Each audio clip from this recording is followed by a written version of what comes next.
Hello दोस्तों, मैं Vinod Kumar tech TRS B के चैनल पर आप सभी का फिर से स्वागत करता हूं। दोस्तों, आज हम एनटीपीसी पेपर का अगला सीरीज़ लेकर आए हैं। अभी तक आपने एनटीपीसी पेपर के पिछले सारे सीरीज़ को नहीं देखा होगा तो इसी वीडियो के डिस्क्रिप्शन में उसका सारा लिंक दिया गया है। आप वहां से जाकर के सारे पिछले पेपर को देख सकते हैं। दोस्तों, जैसा कि आपको पता है कि हम यहाँ पर साइंस और जीके के प्रश्न को देखते हैं।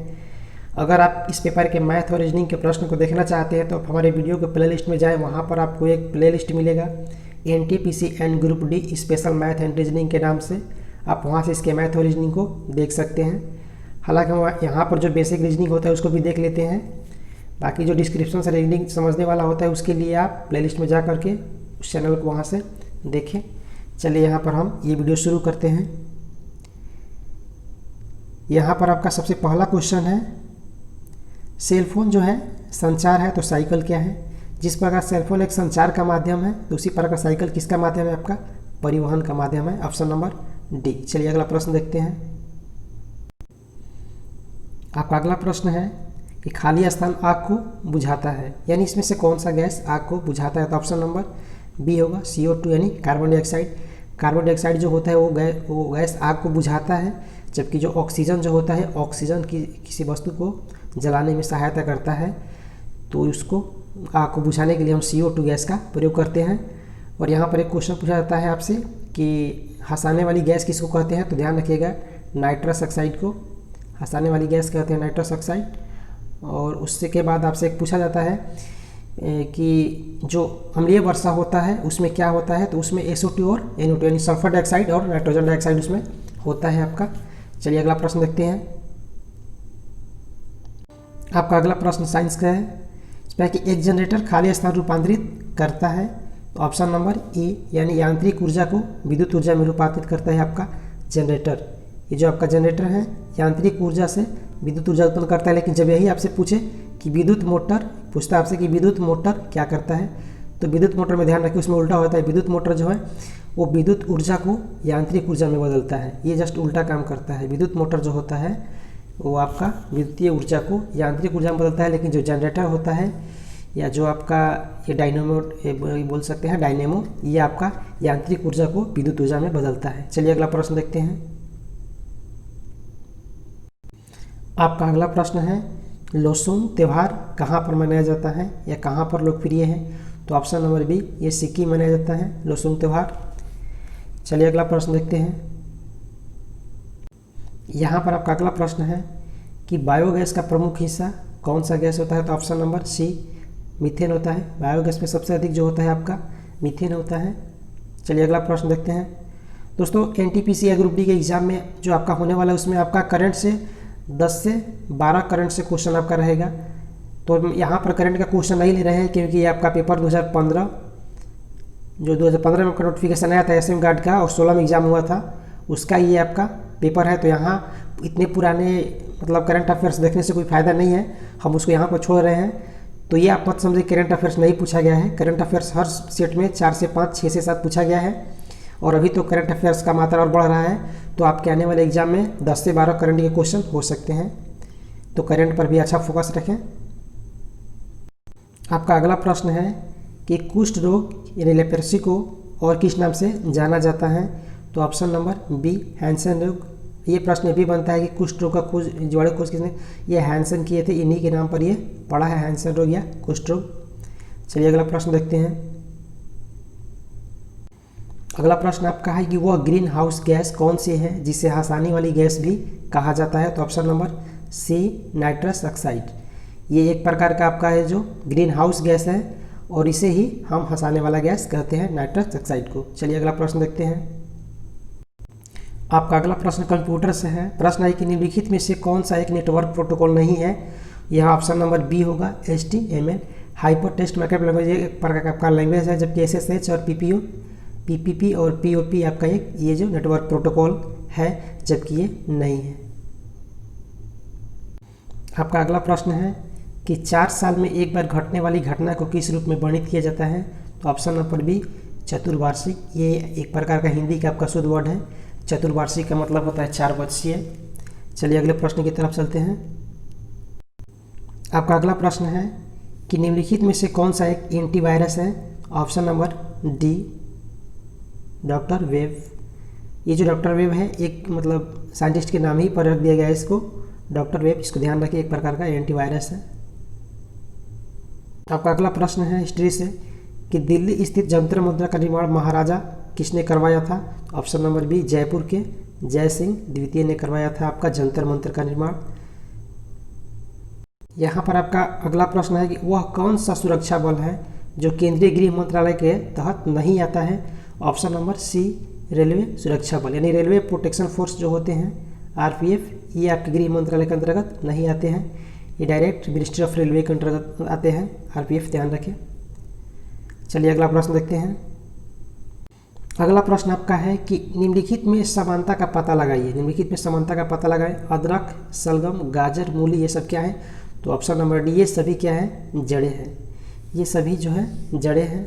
देखिए ये सभी लाल रंग के होते हैं, गलत है, सभी लाल रंग के नहीं होते हैं। मूली आपका व्हाइट होता है, अदरक का रंग होता है जो अलग होता है, मिट्टी कलर का होता है, और गाजर आपका लाल टाइप होता है, और सलगम लाल। देखिए अगला है कि सभी गोल होते हैं, ये भी गलत है, और सभी मिट्टी के ऊपर उगते हैं, ये भी गलत है। तो सभी जड़ें हैं, ये सब क्या है? जड़ है। अगर क्वेश्चन इस तरह बनता है कि अदरक क्या है तो जड़ है, सलगम क्या है, गाजर क्या है, मूली क्या है, तो ध्यान रखिए जड़ है। आपका अगला प्रश्न है कि उस देश का नाम बताएं जिसकी मुद्रा का नाम रुपया नहीं है। यहाँ आपका ऑप्शन नंबर डी, म्यांमार। ये जो नेपाल, पाकिस्तान और श्रीलंका में यहाँ की मुद्रा को रुपया ही कहते हैं, म्यांमार का रुपया नहीं, वहाँ क्यात कहते हैं। चलिए अगला प्रश्न देखते हैं। आपका अगला प्रश्न है कि निम्नलिखित में से कौन सा बाकी तीन से अलग है? तो ऑप्शन नंबर बी, ये मसूर की दाल। ये आपका जो है पहला दिया है ऊपर में, फर्स्ट में ए में आपका पालक, ये आपका पालक दिया है। उसके बाद आपका धनिया दिया है, ये सलाद पत्ता दिया है। ये तीनों आपके एक कैटेगरी के हैं, जबकि आपका है मसूर का दाल जो है ये अलग है, ये रीजनिंग है। तो यहाँ पर ऑप्शन नंबर बी होगा। आपका अगला प्रश्न है कि 1929 के सविनय अवज्ञा आंदोलन का उद्देश्य क्या था? तो ऑप्शन नंबर ए, ब्रिटिश सरकार के आदेशों की संपूर्ण अवज्ञा, यानी ब्रिटिश सरकार के पूर्ण रूप से खिलाफ होने के लिए चलाया गया था 1929 में सविनय अवज्ञा। और 1930 में ध्यान रखिएगा क्या चला गया था? दांडी मार्च जो हुआ था, दांडी मार्च, यानी नमक का आंदोलन जो महात्मा गांधी चलाए थे। ये भी बहुत बार एग्जाम में पूछा जाता है, इसको ध्यान रखिए। 1930 में हुआ था।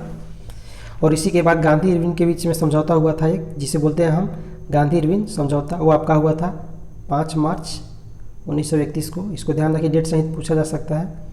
5 मार्च 1931 को गांधी इरविन समझौता। इसी समझौता के तहत फिर नमक कानून जो था उसको स्थगित कर दिया गया था। चलिए अगला प्रश्न देखते हैं। आपका अगला प्रश्न साइंस से ही है कि लट्टू को घुमाना एक उदाहरण है किसका? ऑप्शन नंबर बी, केंद्राभिमुखी बल, यानी जो अभिकेंद्रीय बल होता है, क्योंकि आपका जो होता है केंद्र की तरफ, जैसे लट्टू इसे घूमता है, ये केंद्र की तरफ से घूम लगता है, तो ये केंद्राभिमुख यानी अभिसारी बल इसको कह सकते हैं। और जो आपका बाहर लगता है बाहर की तरफ, उसको बोलते हैं अपकेंद्रीय बल। तो जो लट्टू आपका घूमता है वो केंद्राभिमुख यानी अभिसारी बल के कारण घूमता है, इसको ध्यान रखें। और एक प्रश्न यहाँ पर बनता है कि जब दूध से मक्खन निकालते हैं तो किस बल से? तो आपका अपकेंद्रीय बल से निकलता है, इसको ध्यान रखें। आपका अगला प्रश्न है कि तमिलनाडु का सबसे लोकप्रिय नृत्य कौन सा है? Option number A, Kazhagam. Kazhagam जो है आपका ये तमिलनाडु का है। चलिए अगला प्रश्न देखते हैं। तो यहाँ पर जो आपका तीनों नृत्य उसको भी देख लेते हैं। ये देखिए यहाँ पर आपका कुडियाट्टम जो केरल का है, यक्षगान आपका कर्नाटक है, और कथकली भी आपका केरल का है। बाकी जो करगम है ये आपका ये तमिलनाडु का है। आपका अगला प्रश्न विषम पता लगाना है यानी भिन्न छांटना है। ये प्रश्न आपका है कि विश्व धरोहर स्थलों के संबंध में विषम का पता लगाएं।